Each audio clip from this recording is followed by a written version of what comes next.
ان شاء الله. طيب ننتقل للساده السفراء اللي بنتشرف بيهم، وانا استاذن ان انا هقول الاسئله بالانجليزي علشان اتاكد ان احنا بنوصل الاسئله بشكل واضح. So I will start with the ambassador of Japan in Egypt, Mr. I'll start with the Sorry about that. I start with the Ambassador of Japan Egypt, Mr. Ayoma Fumoi, and we're very happy to have you here. My wife has been in Japan a few months ago, and she got lots of Japanese stuff, and she was impressed by Japan, as usual. She did lots of shopping as well. And we hear a lot about the Japanese educational system. We hear about how advanced it is. We hear about the concept of public and private partnership and how the government and the private sector collaborate. How do you see this? How do you see the Japanese educational model being implemented in Egypt? Is there a room for this implementation? Japan has always been a big supporter to Egypt and the Egyptian government through many infrastructure projects over the last many decades. But we do not hear a lot about support in the educational sector. So are there projects happening in this that we do not know about that you would like to share? So we're happy to have you, and we're happy to hear your insights about that.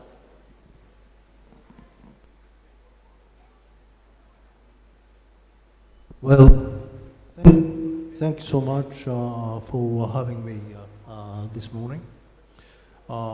Great pleasure to be here, and thank you for the questions. Obviously, we believe investment in education or in people is quite important for the development, the sustainable development of any economy in the world. And between Japan and Egypt, there's Egypt-Japan Education Partnership, which we call EJEP, which was concluded 10 years ago in 2016 at the summit level. Our intervention, Japanese intervention in education in Egypt, mostly through in the form of development cooperation. And we are glad to see Japan's footprint from all levels of education, from preschool through to university education, under the framework of this partnership. Of course, the most famous one might be EJS, Egypt-Japan School, which covers from elementary and intermediary levels of education. We have 69 such schools all over Egypt, and it'll increase to more than 100 from this autumn. But today, I wanted to emphasize two other examples in light of the theme we are discussing today. One is EJ Kosen. This Kosen is a very unique Japanese education model. Basically, 5-year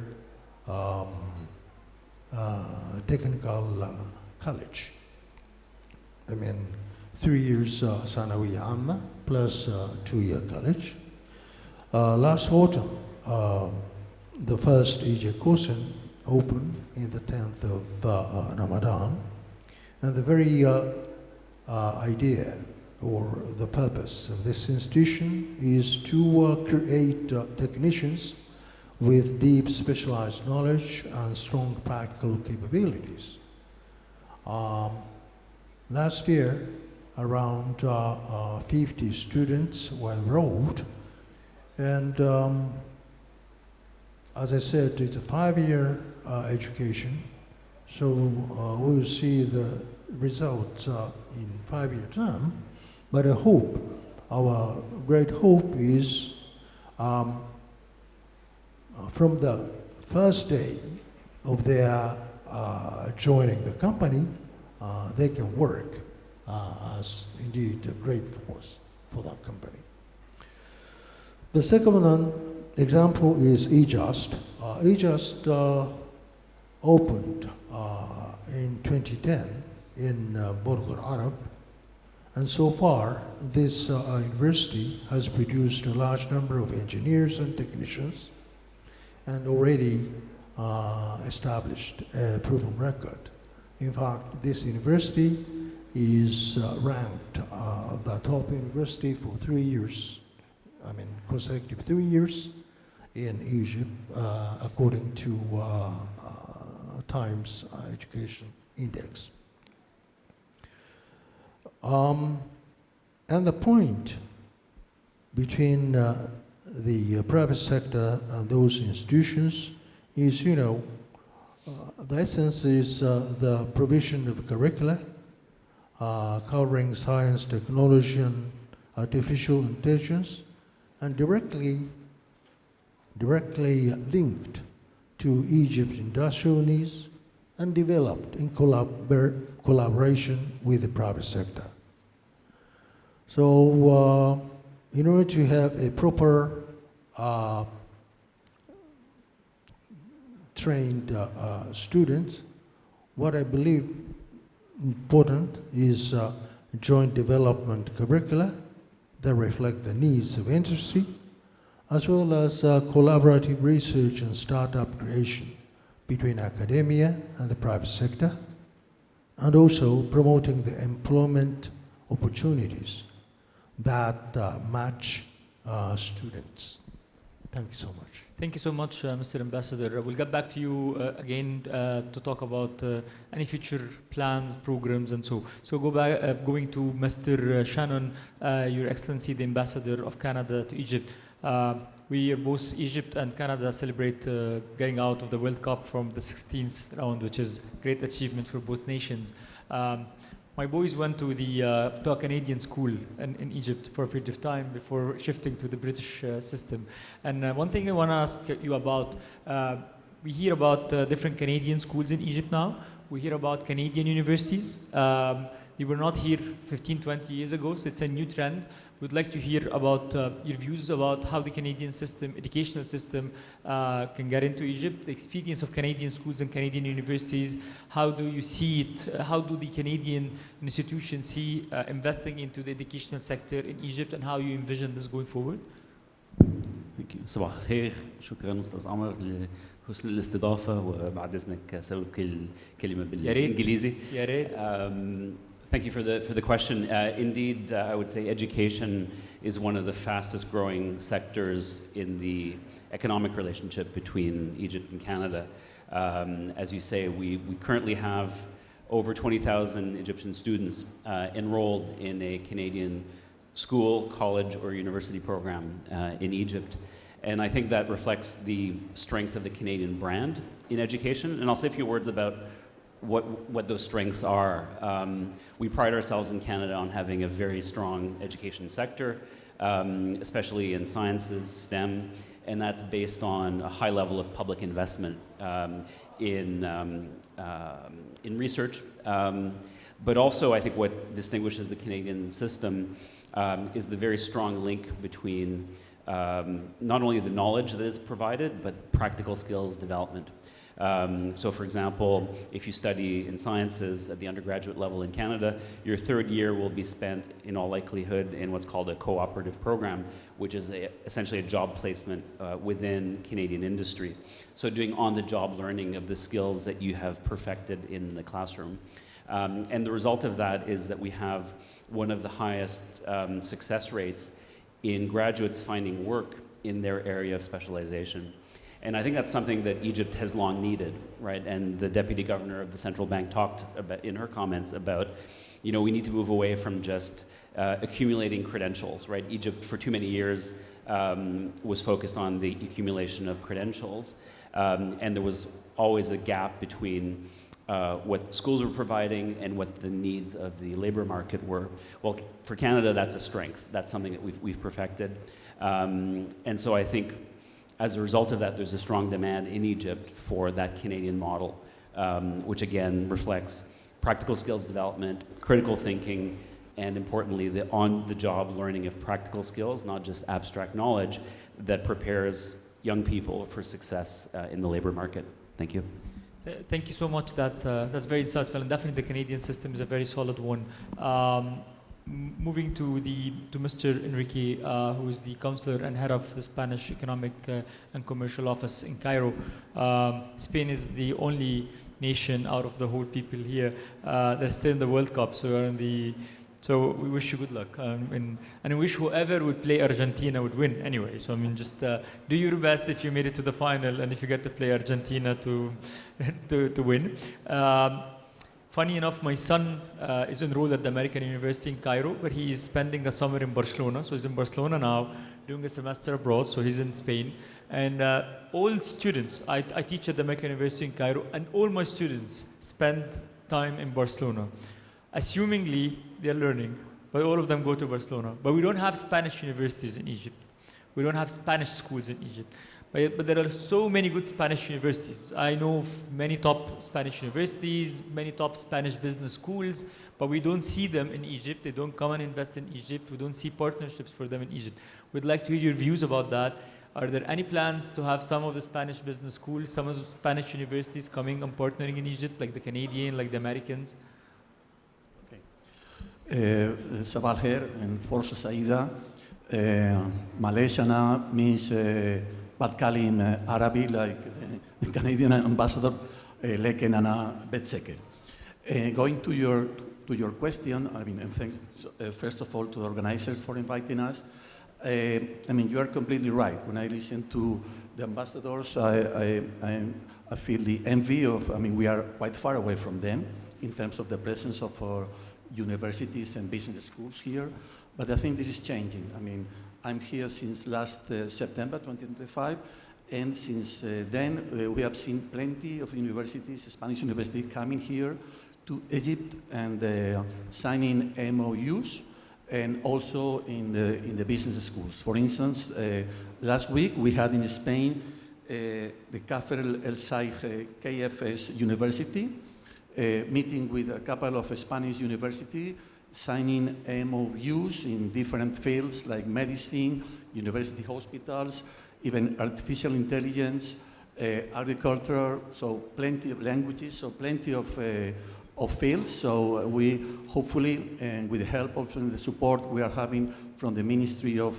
Higher Education, we hope to see much more universities that we have seen till now here in Egypt. And also from the business schools point of view you mentioned, you have to take into account that 3 out of the 10 best European business schools, they are Spanish. There are 2 from Barcelona, 1 from Madrid.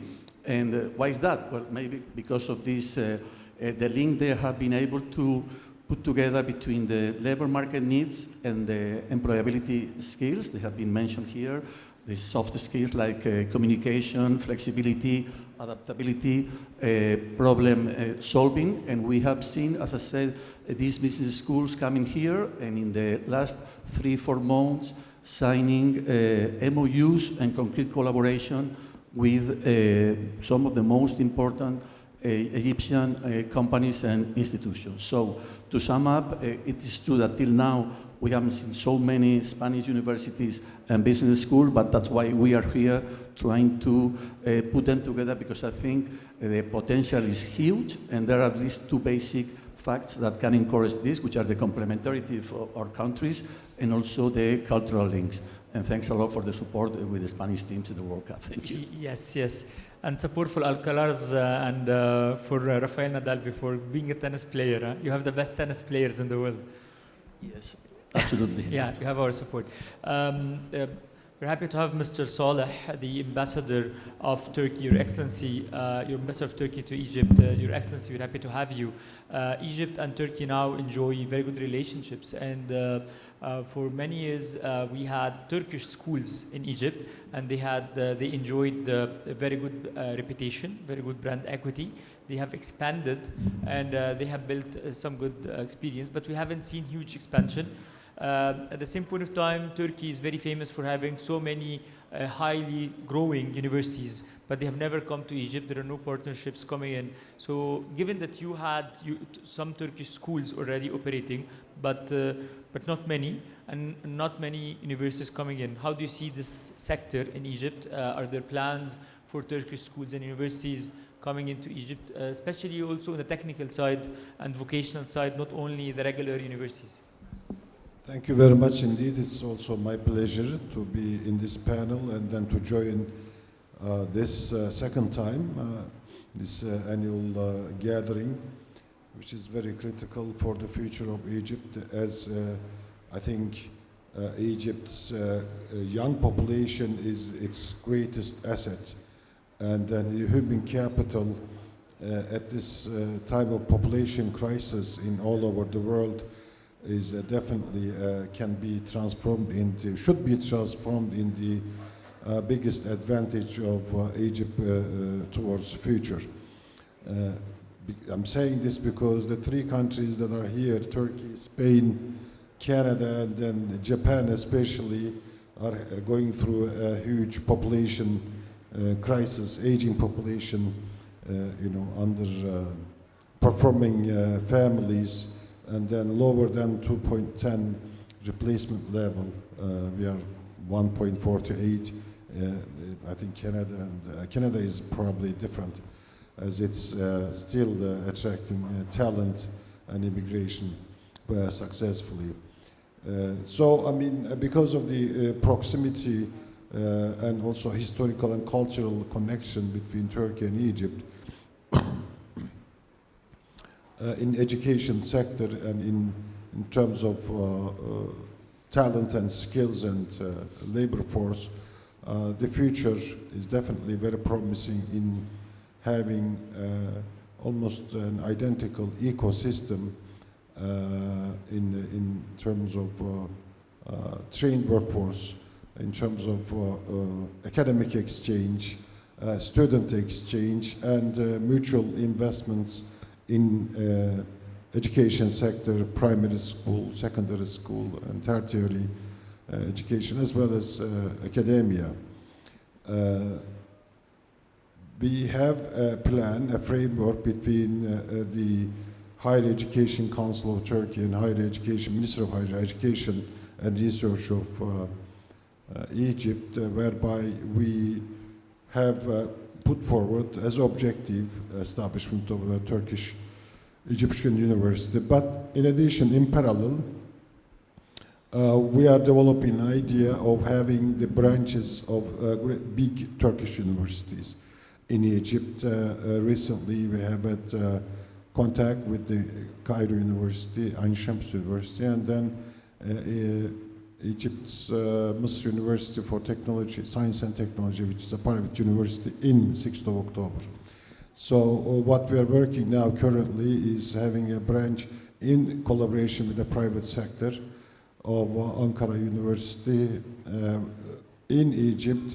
It's one of the largest universities in Turkey. Why we are dwelling on this is practical purposes. What I want to say in addition is to incentivize collaboration between the research institutes, private sector, and technoparks. We have almost completed our development of technoparks in Turkey, which is a collaboration between startups and small and medium-sized companies and universities, as well as the private sector.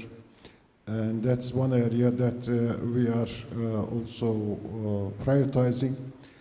In terms of public-private partnership, I think that there is a big potential and in fact a gap what we should be doing in Egypt and in Turkey between private sector and public sector, both the universities and the Ministry of Education and Technical Education and Ministry of Industry. That is that, yes, it's true that Egypt has a great young population. And there is a clear trend in the world in terms of investing in labor-intensive sectors in Egypt. It's natural because of Egypt's strategic position shipping lines, ease of shipping lines, integration with world economies, and talented and rich pool of labor force. But and that's the reason why Egypt is attracting investment from China, Turkey, India.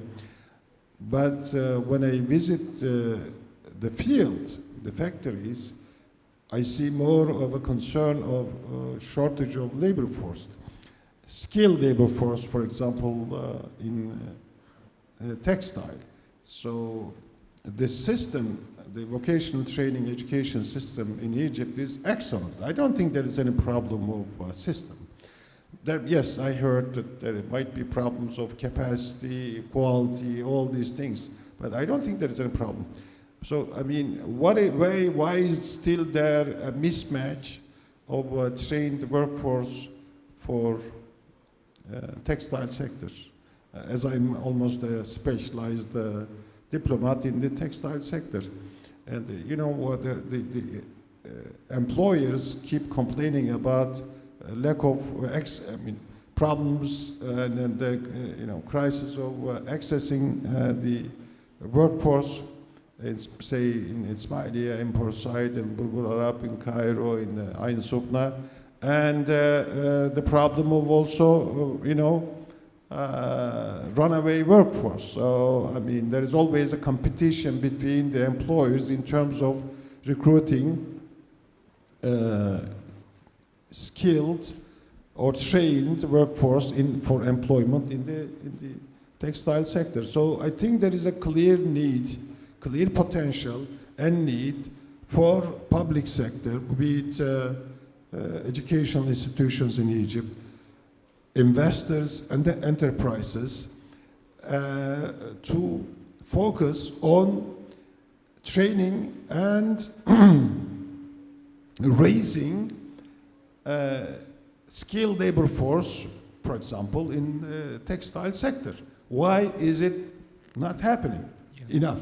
So I can easily imagine that in Sadat City, in Ismailia, it's also our fault, of course, as for an investor in textile sector, we should do more in creating this synergy between the investors, public institutions, Ministry of Industry, us all together focus on vocational training on the sectors, labor-intensive sectors, where there is a huge potential for employment, not only employment in Egypt, but at the next step, employment in other countries. I mean, be it Turkey, be it Syria, Italy, Spain, Canada, Japan.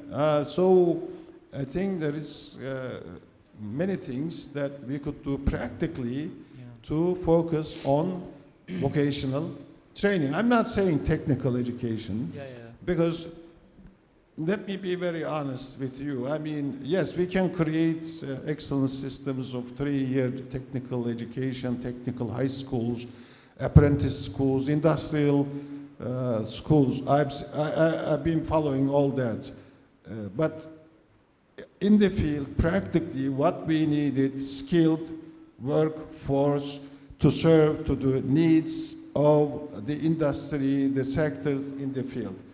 And that requires public-private collaboration. And that's where I also have a responsibility focus. I've been, of course, encouraging our enterprise to do that, but we have to push for this more and more, because there is a mismatch. Yeah. Thank you so much. We will go to some concluding remarks. فنذهب لبعض التعليقات الاختتامية. سيادة اللواء يسري عبد الله، يعني أحب نسمع من حضرتك تعقيب ختامي على قضية بتثار كتير. احنا في عصر التكنولوجيا هي أساسية، والتكنولوجيا دورها في القطاع التعليمي أصبح مهم جدا جدا جدا، والذكاء الاصطناعي دخل في التعليم بشكل كبير جدا. فالنهارده ايه تصور حضرتك لوجهة نظر الوزارة تجاه قضايا التعليم عن بعد، تجاه قضايا زي التعليم من المنزل او الهوم سكولينج اللي بيسمى بالهوم سكولينج، حاجات زي دخول الاي في المناهج التعليميه او الذكاء الاصطناعي. فلو حضرتك عندك اي تعليقات ختاميه في النقاط دي. طبعا احنا الاول نتكلم على المنشات التعليميه، بنحاول نوفر في المنشات التعليميه كل الحاجات اللي مطلوبه للتطوير في التعليم، وخاصه موضوع الاي اي وما شابه ذلك.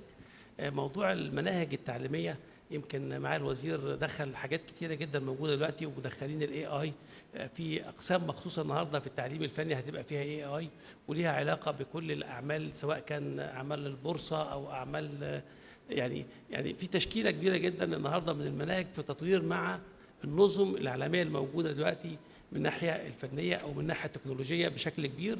وانت عارف ان احنا ثمره جهدنا بيتمثل في شبابنا الصغير اللي المفروض نعلمه كل حاجه موجوده، وازاي تبقى الحاجات دي موجوده وبمصداقيه ومن خلال مناهج مدروسه ما فيهاش تضليل طبعا، لان ممكن موضوع الاي اي ده في حاجات كتيره جدا ممكن تشذ بالطلبه بتوعنا في اتجاهات ثانيه مختلفه شويه ما تتوائمش معاهم.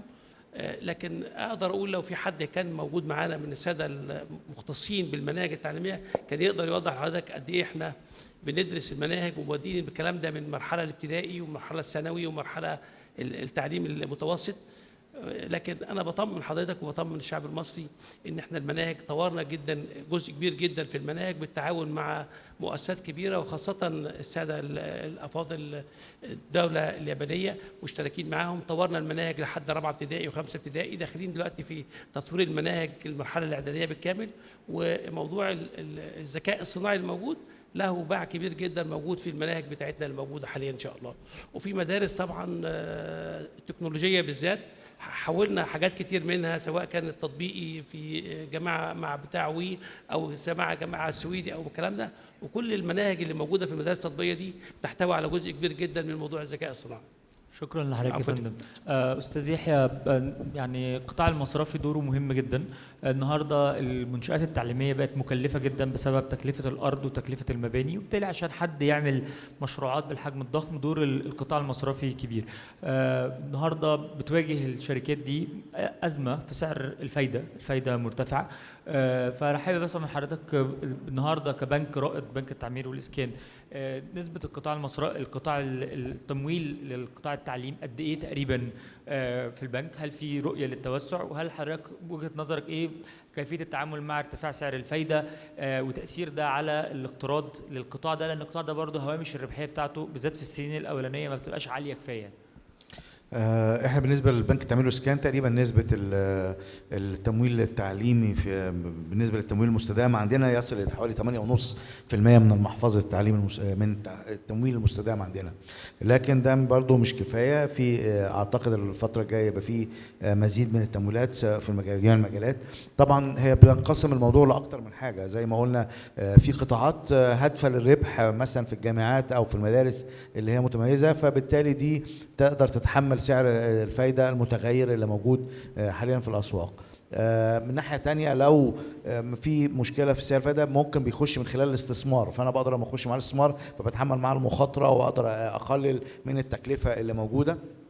الجزء الأخير اللي هو بقى لما بيكون في مشكلة بنخش من خلال المسؤولية الاجتماعية، ودي بنساعد سواء المدارس التطبيقيه او الحاجات اللي احنا شايفين طلب عليها جامد جدا خلال الفترات الماضيه، بالذات المدارس او المعاهد التطبيقيه اللي هي في مجالات صناعه السيارات، في مجال الملابس الجاهزه، في مجالات متعدده. الحته دي مهمه جدا، وبنشوف معانا رجال اعمال كتير بيتعاونوا في هذا الموضوع، ونقدر نؤدي من خلال المسؤوليه الاجتماعيه فيها او التمويل المباشر للطالب نفسه في خلال الجامعات اللي ما يقدرش يسدد فيها.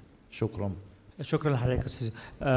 ونسبه يعني جيده وجديره بالاهتمام ان دي تكون نسبه التمويل للقطاع التعليمي، وان شاء الله نتمنى ان البنك يعمل دور اكبر كما هو متوقع باذن الله في الفتره الجايه.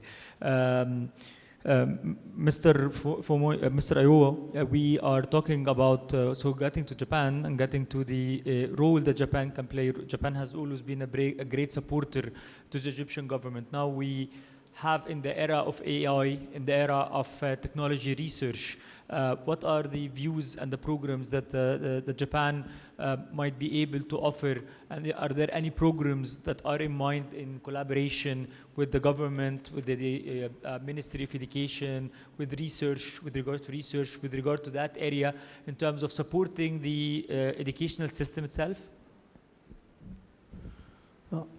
Thank you so much for the question. As I said, we introduced Kosen education model in Egypt last year. And EJ Kosen is located in the 10th Ramadan city.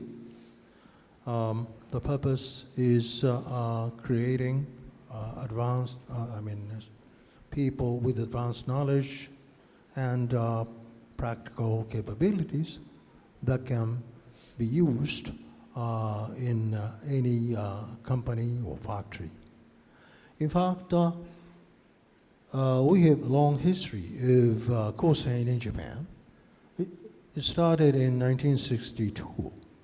In Japan, we have 58 such schools, and they learn what they need to learn to support Japan's industries here and there.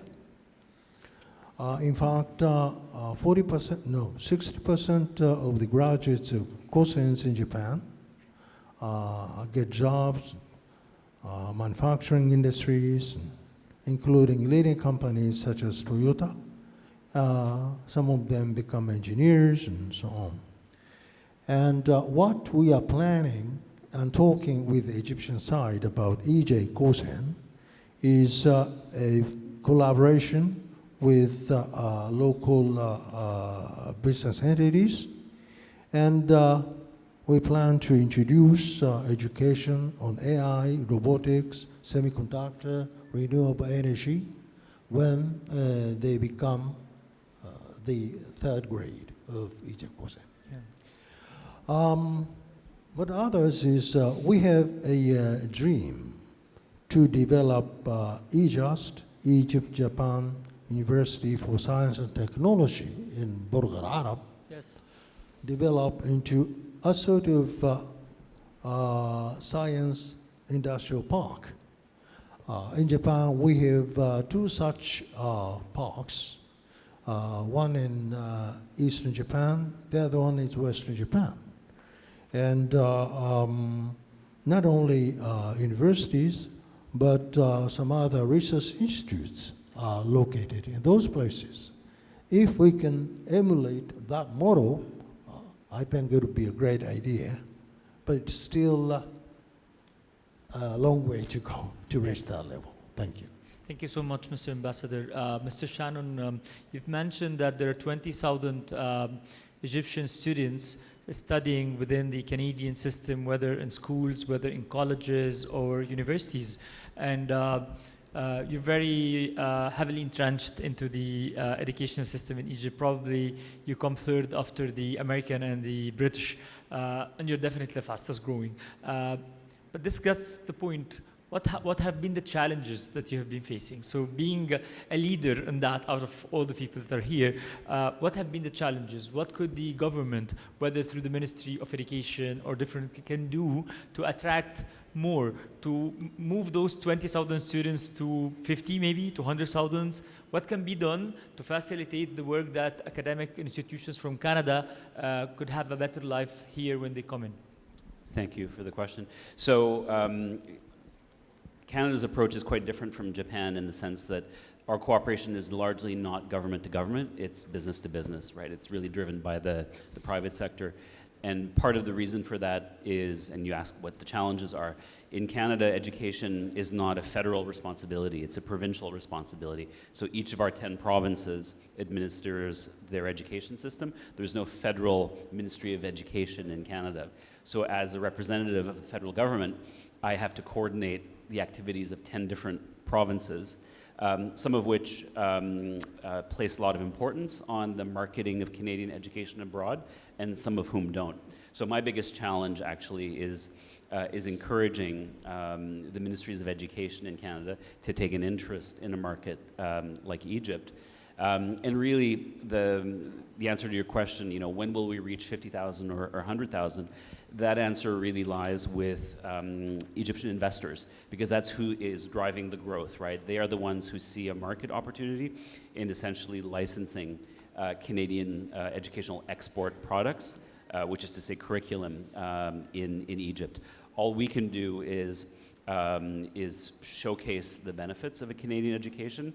Our biggest brand ambassadors are the Egyptian graduates themselves, who have graduated from Canadian schools, colleges, and universities in Egypt and have succeeded in transitioning to the workforce.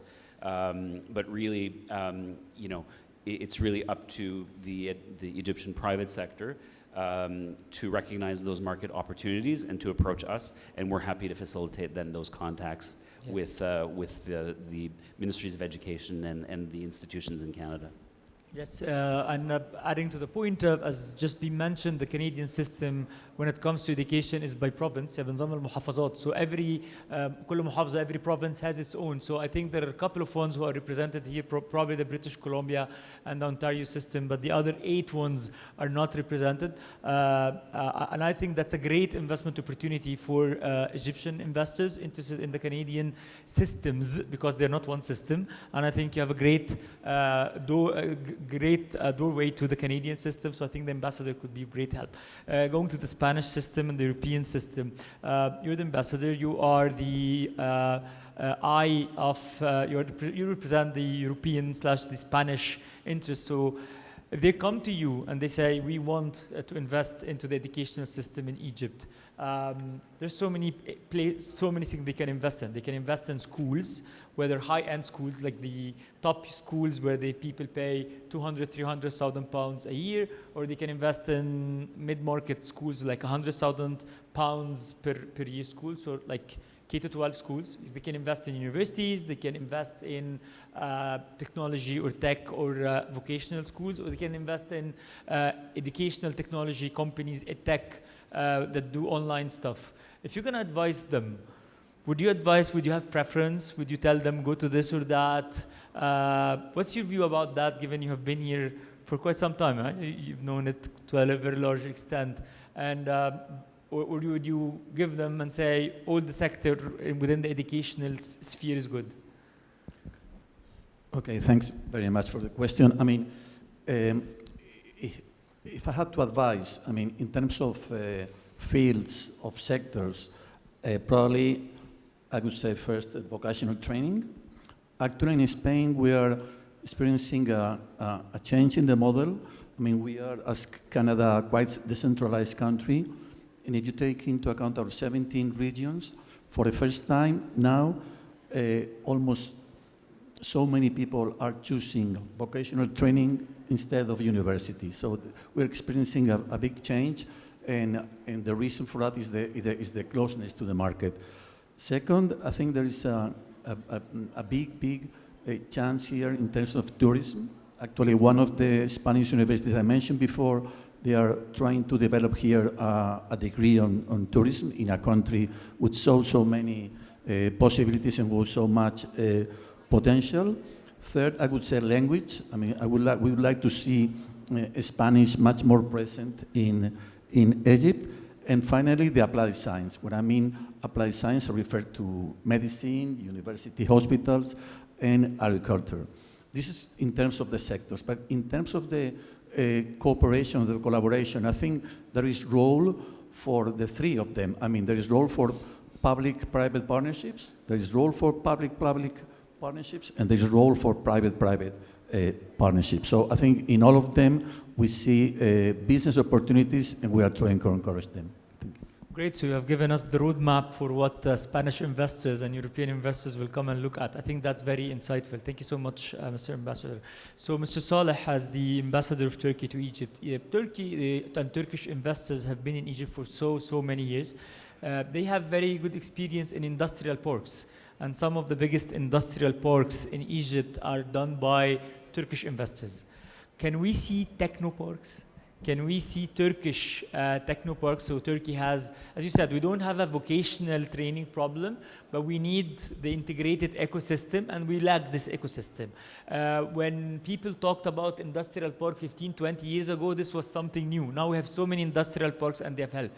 Can we see Turkish investors coming in to do technoparks that are integrated in the models you have explained previously? I think we should and we can, because as I said, we already have a political and legal framework which also includes technoparks. And technoparks is a perfect example of university-private sector partnership. I just checked the latest number. We are now close to 100 working technoparks, and obviously, as I have said, I want to say it again, that towards the future, I envision an ecosystem of education between Turkey and Egypt, with Egypt's population growth, talented young population, Turkey's extra spare capacity. Let me say, which I didn't mention, that we are actually extremely eager to attract Egyptian students to study in Turkish universities. We have now more than 10,000 Egyptian students, but we are open to having not only 20,000, but 100,000 Egyptian students studying in Turkey. We have spare capacity in every field in Turkish university system, and it will even increase. So that's true. As we have almost completed our technopark infrastructure, we will look forward to cooperation with our neighbors and in the region. So that's possible. Industrial parks, definitely, of course, Turkish companies have taken the lead in creating industrial parks. Now they have 3, and then in the near future, they will reach 6 big industrial parks: new capital, Serhat City, new 6th of October City. This will be added. So industrial parks should be definitely combined with an academic, scientific research component. And I think you gave me a very good idea, besides the vocational training, to encourage industrial parks management to seek collaboration with universities to look into practical technopark components. I think with private sector contribution and support, and then with Turkey's experience, we should be able to achieve that. Definitely agree. Thank you so much. السادة الحضور، احنا بنشكركم جدا على البانل اللطيفة دي، وبنشكر حضراتكم على حسن الاستماع. يعني جلسة افتتاحية مميزة. بشكر كل الحضور على الانفتاح وعلى ان هم شاركوا الخطط والتوجهات بتاعتهم. We thank you, Mr. Ambassadors, all of you. We thank you, Your Excellencies. You have been very generous with your time, and you have been very generous. We thank you so much for your support, and we're very much looking forward to having many of your universities, academic institutions, and research programs getting implemented in Egypt. Thank you so much again, and hopefully we meet in the 6th summit next year, and we see much more progress than today. Thank you.